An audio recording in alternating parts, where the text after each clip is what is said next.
Obviously ಈ ಟೈಮಲ್ಲಿ ಏನು ಹೇಳೋಕ್ಕಾಗುತ್ತೆ, ತುಂಬಾ ನೋವಾಗುತ್ತೆ. ಬಿಕಾಸ್ ಯಾರು ಎಕ್ಸ್ಪೆಕ್ಟೇ ಮಾಡಲಿಲ್ಲ ಈ ಥರ ಆಗುತ್ತೆ ಅಂತ. ಒಂದು 5 ವರ್ಷ ನಾವೆಲ್ಲ ಒಟ್ಟಿಗೆ ಕೆಲಸ ಮಾಡಿದ್ದೀವಿ. ಆಮೇಲೆ ಅದನ್ನೇ ಹೇಳ್ತಿದ್ದೆ ಇಷ್ಟೊತ್ತರು, ಸೆಟ್ಟಲ್ಲಿ ಬಹುಶಃ ನಾವು ಮನೆಗಿಂತ ಜಾಸ್ತಿ ಸೆಟ್ಟಲ್ಲಿ ಜೀವನ ಮಾಡಿದ್ದೀವಿ. ಸೊ ತಿಂಗಳಿಗೆ 15 ದಿನ ನಾವು ಹೈದರಾಬಾದಲ್ಲಿ ಕೆಲಸ ಮಾಡ್ತೀವಿ. ಸೊ ಅವ್ರ ಜೊತೆ ಒಂದು ಒಳನಾಟ ಏನಿರುತ್ತೆ ತುಂಬ ಒಂದು ದೊಡ್ಡ ಮಟ್ಟದಲ್ಲಿರುತ್ತೆ.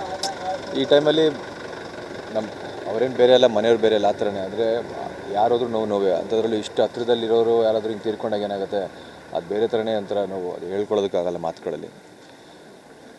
ಅವ್ರೀಗ ಇಲ್ಲೇ ದೇವರ ಆತ್ಮಕ್ಕೆ ಶಾಂತಿ ಕೊಡ್ಲಿಕ್ಕೆ ಬೇಡ್ಕೊತೀನಿ ಅಷ್ಟೇ. ಒಂದಷ್ಟು ಬೇರೆ ಪ್ರಾಜೆಕ್ಟ್ಗಳಲ್ಲಿ ಕೂಡ ಈಗ ಆಸನ್ ಆಗಿದೆ ಅಂದರೆ ದರ್ಶನ್ ಅವ್ರ ಜೊತೆಗೆಲ್ಲ ಶೂಟಿಂಗ್ ಈ ಟೈಮಲ್ಲಿ ಬೇಡ. ಖುಷಿ ಆಗುತ್ತೆ. ಅಂದರೆ ಇದೊಂದು ದೇವರು ಈ ಥರ ಒಂದು ಇಷ್ಟು ಚಿಕ್ಕ ವಯಸ್ಸಿಗೆ ಕರ್ಕೊಂಡಿದ್ದಾರೆ, ನಿಜವಾಗ್ಲೂ ನೋವಾಗುತ್ತೆ. ಆದರೆ ಒಂದು ಕಡೆ ಏನು ಮನಸ್ಸಿಗೆ ನೋವಾಗೋದೇನೆಂದರೆ, ಯಾರೂ ಇದನ್ನು ಎಕ್ಸ್ಪೆಕ್ಟೇ ಮಾಡಲಿಲ್ಲ. ಈಗ ನಾವೆಲ್ಲ ತಿಂಗಳಿಗೆ 15 ದಿನ ಕೆಲಸ ಮಾಡ್ತೀವಿ, ನಾವೆಲ್ಲ ಜೊತೆಗೆ ಕೆಲಸ ಮಾಡ್ತೀವಿ, ಜೊತೆಗೆ ಇರ್ತೀವಿ.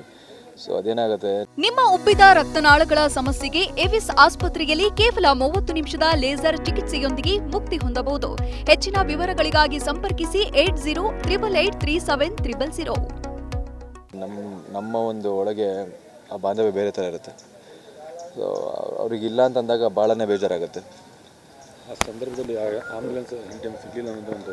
ಹೌದು, ಅದನ್ನೇ ಇದು ಹೇಳಿದ್ರು, ಚಂದೂರ್ ಅದೇ ಹೇಳಿದ್ರು. ಚಂದ್ರಕಾಂತ್ ಅವ್ರು ಏನು ಹೇಳಿದ್ರು ಅಂದರೆ, ಆ್ಯಂಬುಲೆನ್ಸ್ಗೆ ಎಂಥ ಟೈಮ್ ಪಡಿಂది? సేమ్ 15 minutes లేట్ అయిపోయింది అంబులెన్స్. అప్పటిదాకా మాట్లాడింది ఇద్దరు.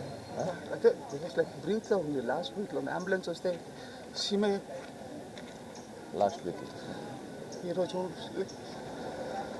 ಏನಂತೀವಿ ಸರ್ ಆ ವ್ಯವಸ್ಥೆಗೆ? ಯಾಕೆಂದರೆ ಈ ಸಂದರ್ಭದಲ್ಲಿ ಇಲ್ಲಿ ಯಾರನ್ನು ಬ್ಲೇಮ್ ಮಾಡೋವಂಥ ಒಂದು ಪರಿಸ್ಥಿತಿ ಇಲ್ಲ. ಫಸ್ಟ್ ಆಫ್ ಆಲ್ ಈಗೇನಾಗಿದೆ, ಅವರೇ ಇಲ್ಲ ಅಂದಾಗ ಈಗ ಯಾರನ್ನು ಬ್ಲೇಮ್ ಮಾಡಿ ಏನಾಗುತ್ತೆ? ಇವಾಗ ಆ ಟೈಮಲ್ಲಿ ಆಕ್ಸಿಡೆಂಟ್ ಆಗಿತ್ತಪ್ಪ, ಅಥವಾ ನೈಟ್ ಆಂಬುಲೆನ್ಸ್ ಬಂದು ಲೇಟ್ ಆಗಿತ್ತಪ್ಪ, ಅಥವಾ ಆ ಟೈಮಲ್ಲಿ ಹೊರಟಿದೆ ತಪ್ಪ ಅನ್ನೋಂಥ ವಿಮರ್ಶೆ ಮಾಡ್ಕೊಂಡು ಕೂತ್ಕೊಂಡ್ರೆ ನ್ಯೂಸ್ ಇಲ್ಲ. ಆಗ ಏನಾಗುತ್ತೆ, ಹೋಗಿದ್ದು ಪ್ರಾಣ ವಾಪಸ್ ಏನು ಬರೋಲ್ಲ. ಒಂದು 2 ಹೇಳಲ್ವ, ತುಂಬ ನೋವಾಗತ್ತೆ ಈ ಥರ ಹಿಂಗೆ ಆದಾಗ. ಸೊ ಈ ಬೇರೆ ಯಾವುದಕ್ಕಾದರೆ ಪ್ರಿಪೇರ್ಡಾಗಿ ಏನೋ ಹೇಳ್ಬೋದು. ಈ ಥರ ಸಂದರ್ಭದಲ್ಲಿ ಏನು ಪ್ರಿಪೇರ್ಡಾಗಿ ಹೇಳ್ತೀರಾ ಅಲ್ವಾ? ಆದರೆ ತುಂಬ ನೋವಾಗುತ್ತೆ. ಬಟ್ ಎಲ್ಲೇ ಇರಲಿ ಅವ್ರ ಆತ್ಮಕ್ಕೆ ಶಾಂತಿ ಸಿಗಲಿ ಅಂತ ಬೇಡ್ಕೊಳ್ತೀನಿ. ಒಂದು ಆ ನೋವಿನ ಈ ಥರ ಟೈಮಲ್ಲಿ ಡೆಫಿನೆಟ್ಲಿ ಯಾರು ಎಕ್ಸ್ಪೆಕ್ಟೇ ಮಾಡೋಲ್ಲ ಈ ಥರ ಏನಾಗುತ್ತೆ ಅಂತ. ಕೆಲಸ ಮಾಡಿದ್ವಿ ಜೊತೆಗೆ 3 ದಿನ ಮುಂಚೆ ಮಾತಾಡಿದ್ದೀವಿ, ನಾವೆಲ್ಲ ಒಟ್ಟಿಗೆ ಕೆಲಸ ಮಾಡಿ ಶೂಟ್ ಮಾಡಿದ್ದೀವಿ. ಈಗ 15ನೇ ತಾರೀಕಿಗೆ ಮತ್ತೆ ಶೂಟ್ ಇತ್ತು. ಮದರ್ಸ್ ಡೇ ಸ್ಪೆಷಲ್ಗೆ ನಾವೆಲ್ಲ ಒಂದು ಇವೆಂಟ್ ಮಾಡಿದ್ವಿ. ಸೊ ಆ ಇವೆಂಟಲ್ಲಿ ಕೂಡ ಎಷ್ಟು ಜನ ಕುಣಿದಿದ್ದೀವಿ, ಎಲ್ಲ ಆ್ಯಕ್ಟ್ ಮಾಡಿದ್ದೀವಿ, ಎಲ್ಲ ಒಂದು ಸ್ಕಿಟ್ಟೆಲ್ಲ ಮಾಡಿದ್ವಿ. ತುಂಬ ನೋವಾಗುತ್ತೆ. ಚಂದಗೌಡ.